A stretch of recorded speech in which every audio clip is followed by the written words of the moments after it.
They say age brings wisdom, and I must be the wisest man here. That's funny. Most days I feel quite foolish. They say strength breeds conviction, and they say I am the strongest warrior of the age. But I do feel full of doubt on most days.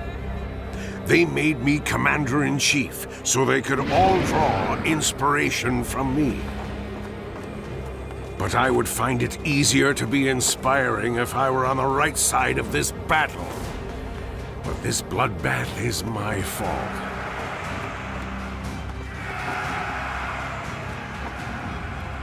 This war is the bitter end of a bitter story.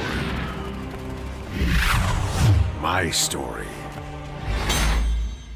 Perhaps all old men fool themselves when they think the world was simpler when they were young. Youthful eyes do not see darkness.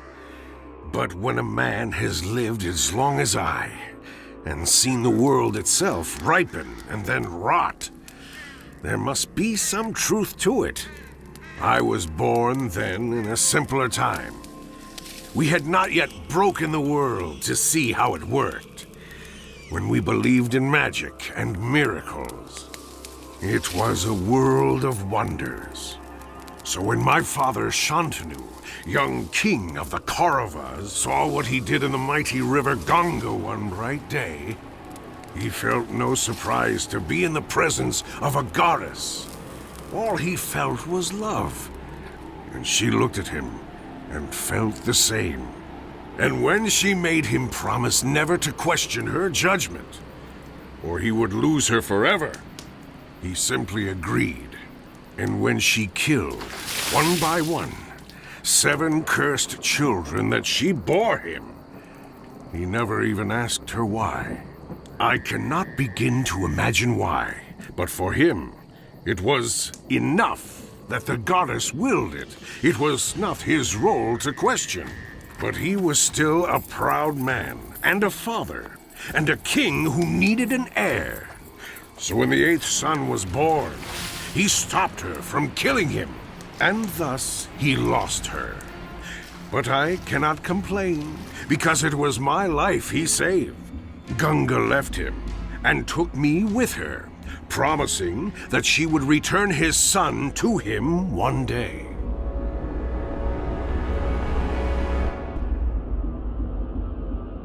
My mother explained to me that the 7 she slew were not really her children, but demigods, fulfilling an ancient curse.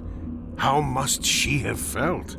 But it was then that I learned that duty and honor are above all things. A rule I would live my life by. The source of my greatest triumphs and my deepest regrets. To my mother, though, I could do no wrong. I was her only son, her everything. My early years were full of joy and wonder. My teachers were the teachers of the Devas and the Asuras. My gurus were sages filled with ancient primordial fire. But I loved and feared no one more than my martial arts teacher, the immortal axeman, Parasuram. They say he was, like Krishna, a living god.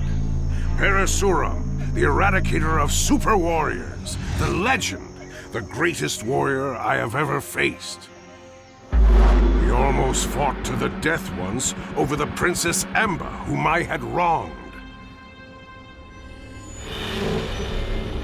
But that's another story. No, in my youth, Parasuram was the father I lacked. He taught me everything I knew. He made me the warrior I am.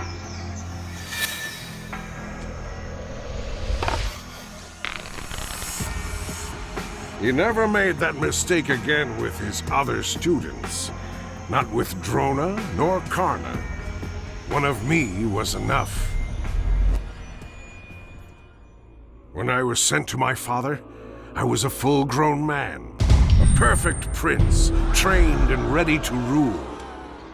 But by then, time had flowed by, like my mother's river, and my father had forgotten us. Shantanu loved Sativati then, another river princess, but mortal, a fisherman's daughter, beautiful and proud. His happiness lay with her. His duty lay to the throne, to me. But if he promised me to his throne, he would lose Sativati. Duty and honor had killed 7 of his children, had cost him his wife and his son. Could I let them rob him of all his happiness yet again? I rejected the throne. I killed my unborn children by swearing lifelong celibacy. And because I still saw fear in my father's eyes, I swore to always serve the Kuru throne. And so they called me Bhishma, he of the terrible oath. It's as good a name as any. My mother is a river goddess. I do not know how much of me is human. I know that I am mortal. But the gods were so impressed with my vow that they granted me one right. I will choose the time of my own death. And I, Bhishma, know this. That time is not today.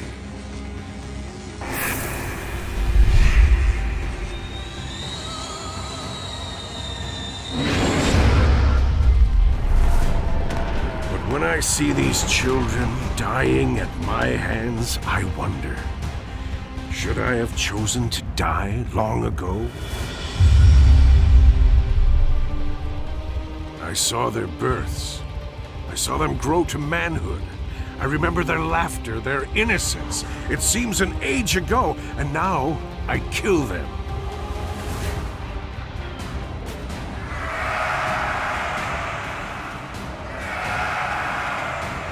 Now I lead the men who want to kill them. Bhishma! Stop killing cattle and bring me some Pandava heads! Are you awake? Many have told me that my vow was a mistake. That my line of kings would have taken Bharat to new heights. That I could have written the story of this age, and it would have been a happy one. But each age, each story has its heroes and those who choose to stand aside. And the Pandavas are worthy heroes. And I look at these boys, these men, and I know I made the right choice. They are beacons of hope in dark times, to save the age. Bhishma, the invincible, must lose the battle. The gods have a cruel sense of humor. The dawn may not come until night swallows the setting sun. The new age may not begin until the guardian of the old stands down. I have lived many lives, but yet I cling on. Bhishma the selfless? No. Bhishma the greedy. If humanity survives this age, will they remember me among these young legends? Will they care that a man kept his vows?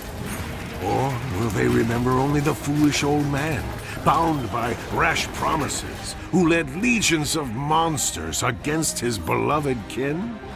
It does not matter. Not today. This old warrior still has a few tricks left to show. These young upstarts, they think they can rule a battlefield that I stand on?